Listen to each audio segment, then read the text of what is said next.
Մարտահրավերներ, խնդիրներ եւ առաջնահերթություններ։ Այսօր ենթակառուցվածքների նախարարությունում Ռևազ Սոխաձեն խոսացել է այս ոլորտների մասին։ Նա որպես խնդիր անվանել է նախագծերի պլանավորման եւ իրականացման թույլ համակարգը։ Ընդգծել է նախագծերի իրականացման ցածր տեմպը, գործընթացների կասեցումը, ժամկետների եւ որակի ուշացումը։ Ռևազ Սոխաձեի հայտարարությունը Գյորգի Գախարյայի խորհրդարանական թիմը համարձակ քայլ է որակել։ Նրանց խոսքով նախարարի հայտարարությունը բացահայտում է նախորդ ղեկավարության կոռուպցիոն գործունեությունը։ Հանուն Վրաստանի կուսակցության անդամները ի պատասխան Ռևազ Սոխաձեն նշել են, որ իշխող թիմը չի խուսափում խնդիրների մասին խոսելուց եւ որ Վրաստանը կոռուպցիայի դեմ պայքարում առաջատար պետություն է։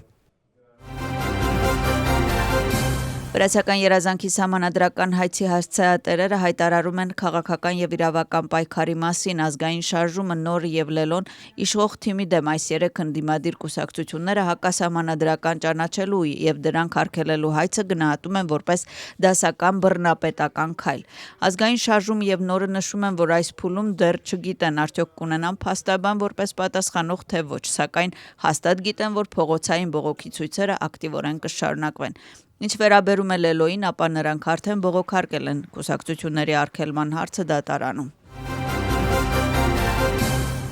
ԵԱԿ խորհրդարանական վեհաժողովի հատուկ ներկայացուցիչ Լուիս Գրաչյան մտահոգություն է հայտնել սահմանադրական դատարան ներկայացված երեք ընդդիմադիր կուսակցությունների արգելքի հայցի վերաբերյալ։ Ես խորապես մտահոգված եմ այս դատավորությունների Վրաստանի ժողովրդավարական զարգացման համար հնարավոր հետևանքներով։ Օրենքը կամ սահմանադրությունը խախտած յուրաքանչյուր ոք անկասկած պետք է պատասխանատվության ենթարկվի արդար եւ թափանցիկ եղանակով։ Այնուամենայնիվ շատ ընդդիմադիր կուսակցությունների արգելման հեռանկարը լուրջ մտահոգություններ է առաջացնում քաղաքական բազմակարծության եւ ժողովրդավարական առողջության վերաբերյալ, ասել է Գրաչյան։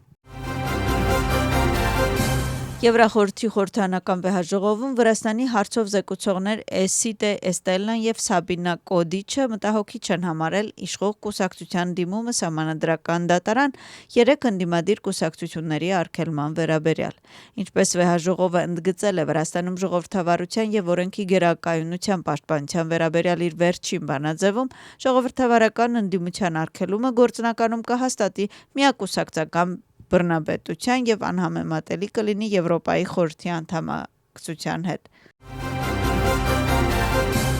Դատարան դիմելու իրավունքը հիմնարար իրավունքներից մեկն է, առանց որի իրավական պետություն չկա եւ Եվրոպայի խորհրդի գաղափարը գոյություն չունի առանց այս իրավունքի ճանաչման։ Այսպես է Շալվա Պապուաշվիլին արձագանքում Եվրոպայի խորհրդի խորհրդարանական վեհաժողովում Վրաստանի հարցով զեկուցողների հայտարարությանը։ Իր իրավունք իրականացնելու համար որևէ սուբյեկտի մեղադրելը եւ դատարան դիմելը կամ այս հիմնարար սկզբունքի չհասկացողություն է կամ այս իրավունքից զրկում, երկուսն էլ անհանգստացնող են։ Վրացական երազանքի ցանկացած նախաձեռնության մեխանիկական քննադատությունը ապացուցում է, որ մենք գործ ունենք ոչ թե լավ կշռադատված դիրքորոշման, այլ ազդակների մակարդակի հասցված արձագանքի հետ, գրում է Շալվա Պապուաշվիլին։ Գեդեվան Փոփխաձեն արդեն երրորդ օրն է, ինչ հացադուլ է անում խորհրդարանի դիմաց, պահանջում են նոր խորհրդարանական ընտրություններ եւ բողոքի ակցիաների ժամանակ ձերբակալվածների ազատ արձակում։ Նրա խոսքով երկրում քաղաքական ճգնաժամի լուծումը կախված է միայն այն երկու պահանջների կատարումից։ Նրա խոսքով հացադուլը սկսել է ընդհանուր առմամբ 5 մարտ, չնայած Փոփխաձեի խոսքով երեկոյան իրավապահ մարմինների աշխատակիցները մեկ հացադուլավորի են ձերբակալել։ Այժմ 4 մարտ շարունակում է իր հացադուլը խորհրդարանի շենքի դիմաց։ Նինո Դաթաշվիլին արդեն դուրս է եկել բանդից։ Ռուսթավելի 5-րդ հիմնարկում հավաքվել էին մարդու իրավունքների պաշտպաններ, ընկերներ եւ ակտիվիստներ։ Նրա առողջական վիճակի պատճառով Դաթաշվիլիի խափանման միջոց կալանքը փոխարինվել է 5000 լարի գրավով։ Դատախազությունը դիմել է դատարան վերոնշյալ միջնորդությամբ, որը նույնպես համաձայնվել է պաշտպանության կողմից։ Գրավի վճարման ժամկետը սահմանվել է 30 օր։ Մունիցիպալ զարգացման հիմնադրամի նախկին գործադիր տնօրեն Դավիթ Տաբիձեին որպես ԽՓՄ միջոց սահմանվել է 300,000 լարի գրավ։ Այս որոշմամբ դատավորը բավարարել է դատախազության միջնորդությունը։ Դատախազությունը միջնորդել է մեղադրյալ նախկին բարձրաստիճան պաշտոնյանին 300,000 լարի գրավի դիմաց ազատ արձակել։ Տաբիձեին արգելվել է հատել սահմանը, իսկ նրա անձնագիրն ու անձը հաստատող քարտը բռնագրավվել են։ Դատախազությունը արդեն մեղադրանք առաջադրվեց ձերբակալված անձին անչափահասների ապօրինի առևտրի, մարմնավաճառության համար տարածք տրամադրելու եւ մարմնավաճառությանը նպաստելու մեղադրանքով։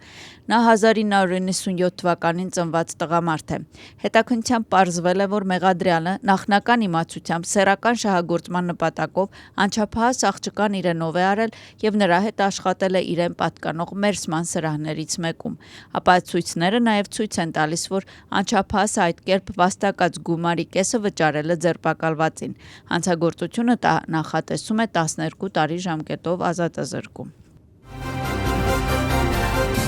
Վրաստանի օդանավակայաններում ուղևորափոխադրումները աճել է 14%-ով, իսկ չվերթների քանակը աճել է 18%-ով։ Սրանք 2025 թվականի առաջին 9 ամիսների տվյալներն են։ Հունվար-սեպտեմբեր ամիսներին իրականացված կանոնավոր չվերթների քանակը կազմել է 22,125, իսկ չարտերային չվերթների քանակը 6,556։